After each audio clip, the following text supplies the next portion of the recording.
बहू का तकिया कलाम। सिद्धि की एक आदत थी। उसे इंग्लिश के शब्दों को अपनी हर बात के बीच में बोलने का बड़ा शौक था, खास तौर से स्टॉप।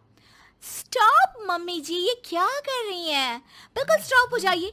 कितनी बार कहा है कि किचन में कुछ भी सामान इधर उधर करने से पहले पूछ लीजिए। अरे क्या स्टॉप स्टॉप करती रहती है। तेरा बस चले तो पूरी दुनिया स्टॉप करा दे। और हाँ, सामान इधर उधर नहीं, मैं बस ये देख रही थी कि चीनी कहाँ है। चाय पीने की तलब थी। स्टॉप मम्मी जी, अब ये मत बोलिए कि आपको ये भी नहीं पता कि किचन में चीनी कहाँ होती है। सास को सिद्धि की बात बिना सर पैर की लगती है। वो उससे बहस नहीं करना चाहती, सो वहां से निकल जाती है। सिद्धि कमरे में। स्टॉप, मैं कहती हूँ बिल्कुल स्टॉप। मैंने कहा बिल्कुल स्टॉप। नहीं करता स्टॉप बिल्कुल। अरे यार, बिजली की वायर जोड़ रहा था, तुमने स्टॉप होने के लिए बोला और ये देखो क्या हुआ, करंट लग गया।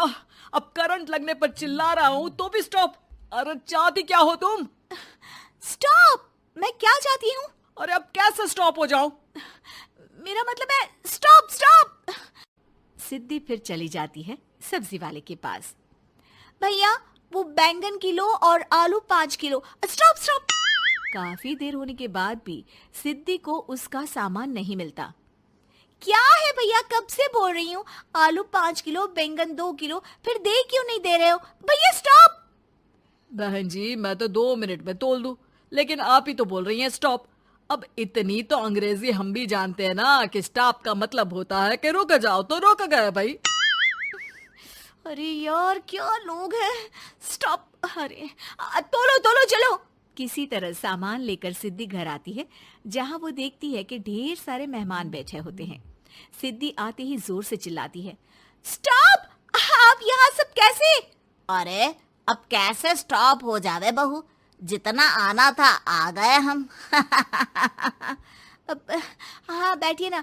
सासू माँ, आप बात करिए, मैं चाय बनाकर ला रही हूँ।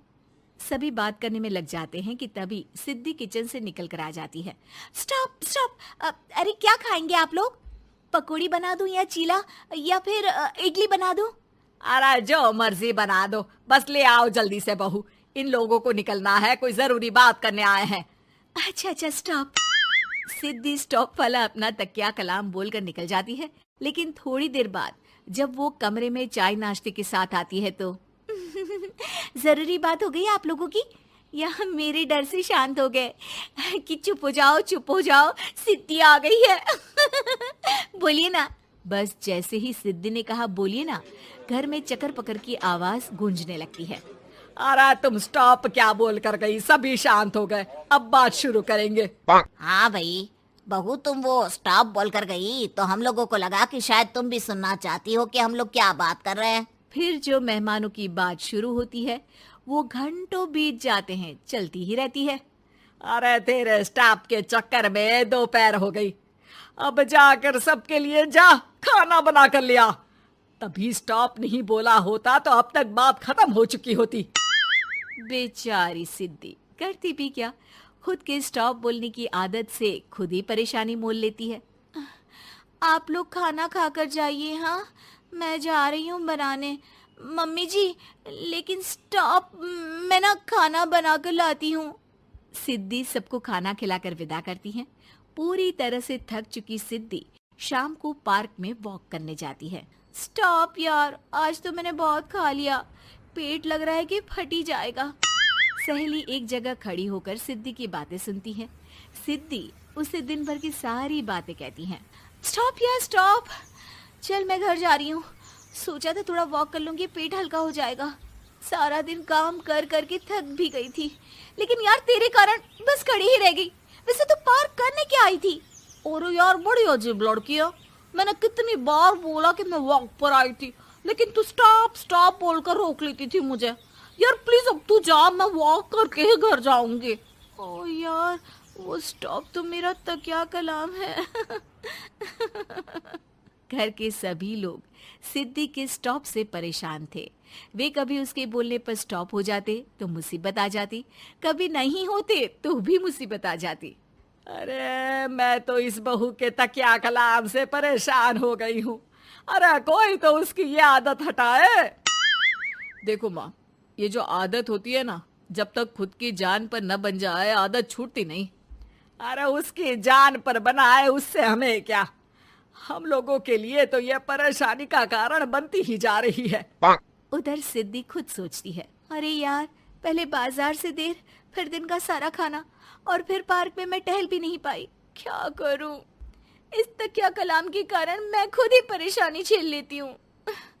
एक काम करती हूँ, आज से सोच समझकर बोला करूंगी। बहू स्कूटी उठाती है और निकल जाती है, लेकिन जैसे ही वो बीच चौक पर पहुंचती है, स्कूटी फिसल जाती है और वो नीचे गिर जाती है। हाय रे, कोई तो बचाओ, किसने टक्कर मार दी मुझे? कितना दर्द हो रहा है, कोई तो डॉक्टर के पास लेकर चलो। स्टॉप।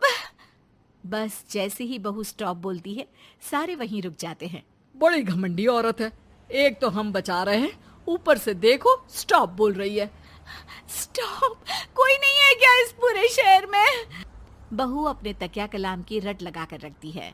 स्टॉप, कोई है? कोई स्टॉप? लोग उसकी मदद के लिए आगे तो आते हैं, लेकिन जैसे ही उसका तकिया कलाम सुनते हैं, वहां से निकल जाते हैं।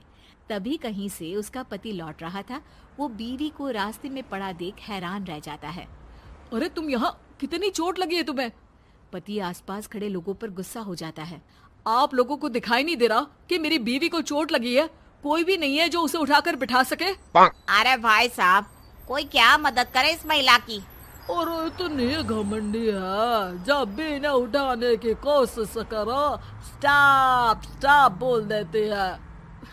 स्टॉप? ये क्या बोल रहे हैं आप लोग? मैं पिछले आधे घंटे से दर्द सह रही हूँ। स्टॉप। पति समझ जाता है कि मामला क्या है। वो सर पर हाथ रख लेता है, लेकिन जल्दी ही बीवी को डॉक्टर के पास ले जाता है। ओह, इन्हें तो बहुत ज्यादा चोट लगी है। आप लोगों ने इन्हें लाने में कुछ ज्यादा ही देर कर दी है। रुकिए, मैं चेक करता हूँ। डॉक्टर जैसे ही बहू के पास पहुँचता है। हाँ तो मैम, कहाँ चोट लगी है आपको? यहाँ। स्टॉप। डॉक्टर देखते देखते अचानक रुक जाता है। अब भी स्टॉप? अरे नहीं नहीं डॉक्टर साहब, अब तो सपने में भी स्टॉप नहीं बोलूंगी।